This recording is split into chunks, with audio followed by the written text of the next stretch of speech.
So let's talk about how you can start your day. Okay, so there are a lot of videos and information on how you start your day. And I actually have two videos for this. This is part one and number two is coming next week. And I felt like in this video, I had to put my must-haves. And part two is my optional things to include. So you can mix up the order, but I'm really highly suggesting you include these 4 things in your mandatory morning and have your day go well. Will it go well right away? Well, no, and you'll see why. But if you do this for, let's say, 2 weeks, 3 weeks, a month, you will see a noticeable change. Hi, my name is Sarah, the girl with many secrets, artist, advocate, and healer, here to inspire and empower you on your healing journey. So if you've watched my nighttime video or going to bed well, which is right here, you'll know that I included a clearing meditation before bed. So this is a clearing energy meditation, energy meditation. We are energy. In fact, a lot of my videos highly stress this. Our body is more energy than it is matter. At its subatomic particles, it is energy. And to master your life is all about mastering your energy. It is my first must-have, a positive energy practice. So at night, you cleared out your energy system, you got it flowing again. Maybe you cleared out some negative energy from the past or from that day. Well, in the morning, you are starting your day by cultivating positive energy in your body. And if you do this first thing in the morning, it's like starting your day with a charged battery. I can't think of anything cooler than that. So I've listed in the description of this video some positive energy videos to start with. These meditations are 5 to 10 minutes usually, and you don't even have to get out of bed. I just sleepily reach for my phone. My head is still on the pillow. I have a folder in YouTube for my morning meditations, and I click on one, and I just start my day in bed to these guided meditations, and I feel better afterwards. So that's why it's my number one. You really don't have too many excuses. If you have a job that you have to get to, yeah, you might have to set your alarm a little bit earlier, but I wouldn't skip this step. It feels so good to call in positive energy to start your day with. Let's move on to number 2, which is stillness mindful meditation, where you work on clearing your mind. Now, I already know some people have run away from this video, maybe even turned it off. I hope you haven't, because you're one of the cool kids who want to learn how to master your day so you can master your life, and that means meditating. Yes, meditating. Maybe you're already meditating, which is great, but I know when I first started meditating, I was like, oh, I don't have enough time. It's too hard. I can't quiet my mind. So there's a famous saying out there that says, if you have time to meditate, that's great. You should do it for about 10 to 20 minutes a day. If you don't have time to meditate, well, you should do that for 2 hours a day. So wouldn't you rather feel like you have time to meditate? It can drastically improve your day in every single way. And I have seen this in my own life. If I don't meditate in the morning, my whole day feels thrown off. And by noon, I'm like, okay, stop everything. Everything must stop. I need quiet time. I need to go to my meditating chair. Everything is turning off. And I make sure I meditate, and then things go well, because that's how amazing it is. Studies have shown that people would be more comfortable going through an uncomfortable and painful situation than sit in a room by themselves for 5 minutes and listen to their own thoughts. It is more painful for a lot of people to sit with their own thoughts than to go through another painful experience. What? If that doesn't say something, that there's something wrong, with the world, which would, by the way, cause more painful thoughts if you went through another painful experience. So what is going on here? It's actually an epidemic in dysregulation. Our bodies are so dysregulated that most people actually can't sit still for a few minutes. A dysregulated body. Meditation is actually about the body. It's not about the mind at all. A dysregulated body will lead to a dysregulated life. And we want to become the masters of our life. Think about it. Do you have time? Even just starting 5 minutes in the morning, which will hopefully lead to about 10 to 20 minutes to have your whole day go well. If you're new to meditating, it will seem hard. Everything is hard at the beginning when we start. Everything feels like work at the beginning and becomes easier with practice. And that's why it's called meditation practice. There's no end goal in mind. You might get better. There's no judging about whether you're a good or bad meditator. It's a practice every single day, and it does get easier, but you will have to work at it. The discipline of doing something and practicing something and dedicating to it will be less painful than the regret of not doing it. And the regret of not doing meditation is your life not changing that much. So if you have problems right now, those problems are going to stay the same or get worse, or things that you want just pass you by because you're dedicated to dysregulation, right? So you could be dedicated to regulation, which is what meditation is all about. The ultimate goal that you're hoping to get to is to quiet your mind and have periods in meditation where your mind is still and quiet and clear, and there aren't really that many thoughts coming up. So that's the goal, to get there. And just admit, and I will admit to you, it won't look like that at first, which is why I am encouraging you just to start with 5 minutes. Time yourself. Put a timer on your phone, right? So you have something to look forward to when it ends. Trust me on that. Time yourself. And then if it didn't go well that day, just cut it off. Don't try it again. 5 minutes, done. So it probably won't go well. And that's okay. Just accept that. There is no medal, there is no punishment for beginning meditations or meditators. It's okay, right? It's going to be hard at the beginning. So the goal, if you really just try to quiet your mind at first, it's not really going to work. So I want to give you just a different approach to it, which is to just sit, and your mind is automatically going to start fighting it. Do you know why? Because your body is going to fight it. So this is where we need to talk about your mind is actually your body. This is your whole mind. All of it is your mind, right? So that's why it's hard. Your body has been doing its own thing for years. You haven't done this, and it's run your life.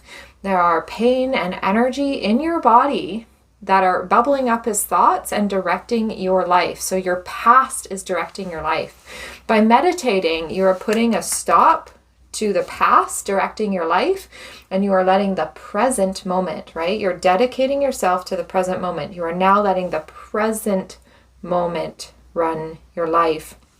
So you're going to sit there, and your body is going to fight it because it's never done this before. It's not going to be easy, right? It's going to fight. Right? It wants to take charge of you. Can you imagine if somebody came up and started bossing and bullying and taking charge of your life for you? You'd fight back. So when you first start, all I'm saying is just sit in a comfortable position. Maybe it's cross-legged, maybe it's just sitting in a chair normally, and start observing your thoughts. They're going to come up, they're going to fight it, they're going to think of lots of other things you can do. They're going to think of lots of other things that you should be worried about.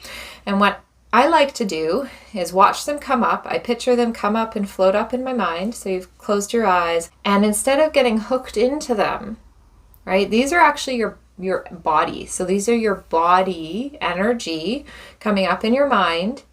Instead of getting hooked into them, which is just going to encourage those energy circuits to go again, right? I picture wrapping them up in a balloon, tying them up at the bottom, so the thought is now in the balloon, and I've attached a string to it, and I'm going to cut the string and I let the balloon go off. And during my meditations now, I do sink into a state of clarity and peace faster, but for the first few minutes, that's just what I do, right? So I still do that today, even after a few years of meditating. You are practicing regulation.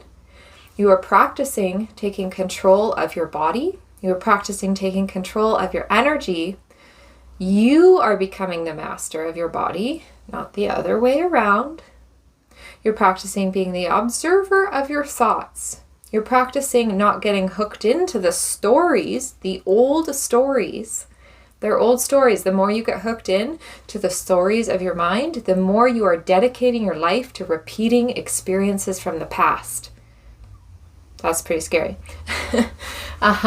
So the more you learn and you're letting them go, this is it. You're practicing to let the thoughts of the past let go, which will help you leave space. It may feel like you're not doing anything. Doing nothing is the most productive thing you can do because you're not hooking into thoughts of the past. You're leaving space in your mind for the present and future to manifest. And this is what you want. You want to break the cycle of the past so you can leave room for the future to manifest. This is why they say doing nothing is the most productive thing you can do. Now, later on, you might get a little bit better and then start going up to 10. If you're having a really good session, and that happens sometimes, I like to go to the full 20 minutes. When you first start meditating, your goal is to master your body.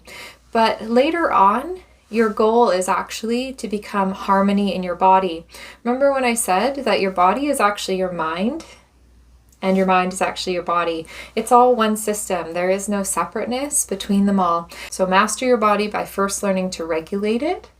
Then you want to ease off and learn how to be in harmony with your body, which is your subconscious, essentially, and listen to it and follow it and let it guide you. Let your heart guide you, right? So you just don't want to have this master dictator of your mind governing everything. When you first start, the goal, those first 5 minutes that I say, you are mastering your old ways of doing things, your old body, your old past energy that used to run your life. You are taking care of your life now. So master first, harmony and peace and clarity later. If you've watched my nighttime video, you already have a journal. So this is a morning must-have, which is a gratitude practice. This takes like 3 minutes to write down at least 3 things that you are currently grateful. When I first started my gratitude meditation, when I got out of the hospital, when I was learning how to walk, when my life had just gone to, I was grateful for the most simplest things. My warming blanket, my cat, food in my fridge, and things got better from there. So gratitude changes our brains. They know this scientifically. It grounds us into the present moment. When we practice gratitude in the morning, we are more likely to notice the present moment and be grateful for things that we already have. And this changes our brain to be less distracted and less focused and less anxious on the future or on the past, and to recognize how good we have it now. And so to do the gratitude practice, write down, don't just think about them, write down at least three things you're grateful for, and just focus on each one for 30 seconds to a minute and really feel into what that does for your life. This is really important for changing the brain. Feel into it for what it does to your life and why you're grateful for it, and send love to that. And if you really take that moment to feel into it, you will call in more amazing things into your life through the manifestation process. Just be grateful for the things that you already have, and you'll get more things to be grateful for in the future. Now, my last must-have is movement and dance. And this can just be one song. So it's getting your body moving in the morning. It is cultivating more positive energy. You've done a clearing meditation at night if you've watched my nighttime video, and you're actually shaking out old energy, old stagnant energy that still might be in your body. So you're clearing out officially and shaking it off. So it's really good for resetting and shaking out old energies and feelings and stuck emotions left over from the day before. And what I recommend is make sure it's a positive song with positive words, so good feeling words. If you're doing this in the morning, it will go into your subconscious and dictate how you approach the rest of the day. So I've put some of my favorite morning songs that motivate me in the description, but of course go ahead and choose yours, but be wary about the lyrics and the feeling of the song because it will sink into your subconscious and affect the rest of your day, your relationships, and your work. So choose a good feeling song. The reason I put this in the morning, which is the movement and dance and being in the body, movement and flow and dance is actually two different energies. So most people in their morning videos talk about like a meditation of some kind. You are still and have lots of structure and stillness and presence in the mindfulness meditation that I talked about in step 2. That embodiment practice, this is embodiment practice, is masculine energy, which is great. We all need healthy masculine energy. So you're actually cultivating healthy masculine energy with number 2. But we also all need feminine energy. And feminine energy is about movement and flow and connecting with fun and our body. And it could be even sensuality. So this is the feminine energy half. So we all have masculine and feminine energy. And the goal is to touch on both of them in the morning. So that's why I put this as a must-have. Dedicate your mornings to stillness, to presence, to being in harmony and regulating your body, to cultivating positive energy and having a masculine and feminine energy balance in your spirit and in your life. And this leads to life mastery. So let me know in the comments, which step are you already doing and which step are you excited to try? I encourage you to try this for at least a month and see the positive changes, especially if you add it to my nighttime video. Your life will start to transform before your eyes and really pick up momentum towards your desires, your manifestations, and your problems will start to slowly dissolve. So boop the like button, hit that subscribe with notifications if you want to see more content from this video. And would you like to know what other amazing things that I add to my morning routine? Well, I got that right for you next week. So make sure to stay tuned to my channel. I've got some more amazing things to add to your mornings so you can master your life and have amazing days. So my name is Sarah Tomlinson. I want to send you so much love on your healing journey, and I'll see you next time.